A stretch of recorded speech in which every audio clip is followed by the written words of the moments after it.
প্রথমবার যখন এই হাসিনা ক্ষমতা এসেছিল, এদেশের লক্ষ উলামায়ে কেরামদের উস্তাদুল আসাতেজা শাইখুল হাদিস আল্লামা আজিজুল হক সাহেবকে জেলে পুরেছিল।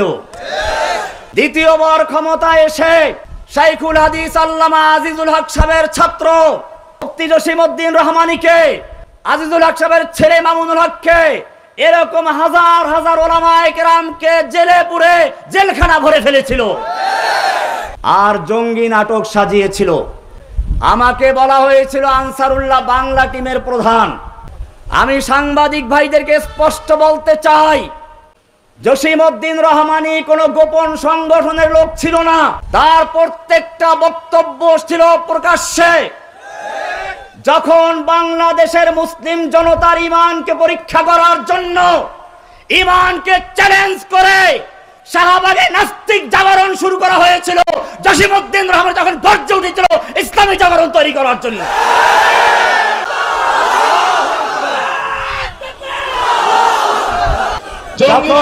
দিন শেষ, জসিমউদ্দিন রহমানের বাংলাদেশ, জঙ্গি নাটকের দিন শেষ। এখনো শেখ হাসিনার সেই জঙ্গি নাটকের কিছু প্রেতাত্মা বসে আছে, শাসন যন্ত্রের ভিতরে এরা লুকিয়ে আছে। সুযোগ পেলেই এখনো সেই হাসিনার মতো বলতে থাকে জঙ্গিবাদী, তাকফিরি, অমুক তমুক। আমি স্পষ্ট করে বলতে চাই, বাংলাদেশের মুসলিম জনতা, বাংলাদেশের তাওহীদি জনতা এবারে ঐক্যবদ্ধ হয়েছে। এরপরে যদি কাউকে বিচ্ছিন্ন করার চেষ্টা করা হয়, জঙ্গিবাদী বলা হয়, তাওহীদি জনতা তার মোকাবেলা করার জন্য মাঠে রক্ত দিতে দ্বিধা করবে না। আমি আমার তাওহীদি জনতাকে জিজ্ঞেস করতে চাই, বাংলার জমিনে তাওহীদি রাজ কায়েমের জন্য যদি বুকের তাজা রক্ত রাজপথে ঢেলে দিতে হয়, তোমরা তৈরি থাকবে কিনা? ইনশাআল্লাহ। জঙ্গি নাটকের দিন শেষ। আজিজুল হক সাহেবকে দিয়েছিল পুলিশ হত্যা মামলা। এদেশের কোরআনের পাখি বলা হয় যাকে, আল্লামা সাইদি সাহেবকে বলা হয়েছিল রাজাকার। তিনি জেলখানাতেই শেষ নিঃশ্বাস ত্যাগ করেছেন। এরা আমার, এদেশের যারা কোরআনের কথা বলে, হাদিসের কথা বলে, যুবকদের মধ্যে যারা ইসলামের চেতনা তৈরি করার সক্ষমতা রাখে, এদের সবচেয়ে বড় শত্রু হচ্ছে সেই সমস্ত উলামায়ে কেরাম। এরা আলেমদেরকে বরদাস্ত করতে পারে না। এ কারণে মনে রাখতে হবে, উলামায়ে কেরামদেরকে বিভক্ত করার চেষ্টা করেছিল, এখনো করা হচ্ছে। সেজন্য আমাদের স্পষ্ট বক্তব্য, এখন থেকে আমাদের মধ্যে কোনো বিভক্তি নেই। আমি একটু শুনেছি আমার পূর্বে আল্লামা হারুন ইসলামাবাদী সাহেব বলছিলেন শত্রু চিনতে হবে, এটা খুব গুরুত্বপূর্ণ বিষয়। কোন এক আল্লাহওয়ালাকে জিজ্ঞেস করা হয়েছিল, আপনি এই স্তরে কিভাবে উপনীত হলেন? তিনি বললেন, আমি দেখলাম দুনিয়াতে এমন কোনো লোক নেই যার কোনো বন্ধু নেই। ল্যাংরা, লুলা, আতর, কুরা, বোকা সবার বন্ধু আছে, আমারও কেউ বন্ধু আছে। কিন্তু আমার বন্ধু কে আসলে? দুনিয়াতে কেউ স্থায়ী বন্ধু নয়, সব সমস্যার সমাধান দিতে পারে আল কোরআন। আমি কোরআনের কাছে জিজ্ঞেস করলাম আমার বন্ধুকে, কোরআন আমাকে জানিয়ে দিল আল্লাহু ওয়ালিয়্যুল্লাযীনা আমানু। বন্ধু হচ্ছেন কে? এবারে আমি চিন্তা করলাম, দুনিয়ায় এমন কোনো মানুষ নেই যার কোনো শত্রু নেই। যত ভালো মানুষ হোক তার শত্রু আছে। আমার শত্রুটা কি? আজকে যে শত্রু সে কালকে বন্ধু হয়ে যায়।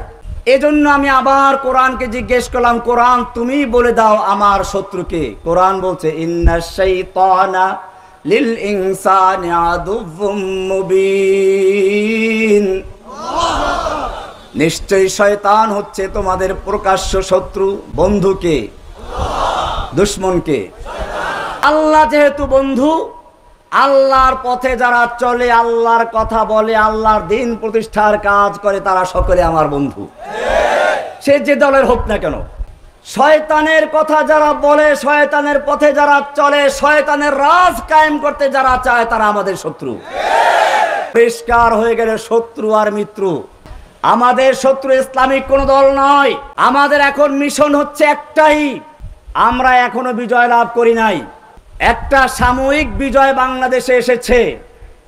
যতক্ষণ পর্যন্ত এই বাংলার জমিনে আল্লাহর কোরআনের রাজ কায়েম না হবে ততক্ষণ পর্যন্ত মুসলিমদের বিজয় আসতে পারে না। আল্লাহ সুবহানাহু ওয়া তাআলা কোরআনে বলেছেন রাসূলকে কেন পাঠানো হয়েছিল? ওয়াল্লাযী আরসালা রাসূলাহু বিল হুদা ওয়া দীনিল হক। যদি প্রশ্ন করা হয় লিমাযা আরসালাল্লাহু তাআলা রাসূলাহু বিল হুদা ওয়া দীনিল হক, আল্লাহ তাআলা কেন তার রাসূলকে হেদায়েত এবং দ্বীনে হক দিয়ে প্রেরণ করেছেন? উত্তর কি হবে? কোরআনে স্পষ্ট আয়াত, লিইয়ুযহিরাহু আলা দ্বীনি কুল্লিহি, অন্য সব দ্বীনে বাতিলের উপরে আল্লাহর দেওয়া দ্বীনে হককে বিজয়ী করার জন্য। সব দ্বীনে বাতিলের উপরে আল্লাহর দ্বীনে হককে বিজয়ী করার জন্য আল্লাহ তার রাসূলকে পাঠিয়েছেন। আমাদের দেশে ইসলাম কি বিজয়ী আছে না পরাজিত? কোরআন দ্বারা কি আদালত চলে, সংসদ চলে, ব্যাংক চলে, ব্যবসা বাণিজ্য চলে? তাহলে বোঝা গেল ইসলাম এখনো বিজয়ী হয় নাই। আমাদের এখন কাজ কি? ইসলামকে বিজয়ী করা। ইসলামকে বিজয়ী করতে গেলে আমাদের ঐক্যবদ্ধ হতে হবে।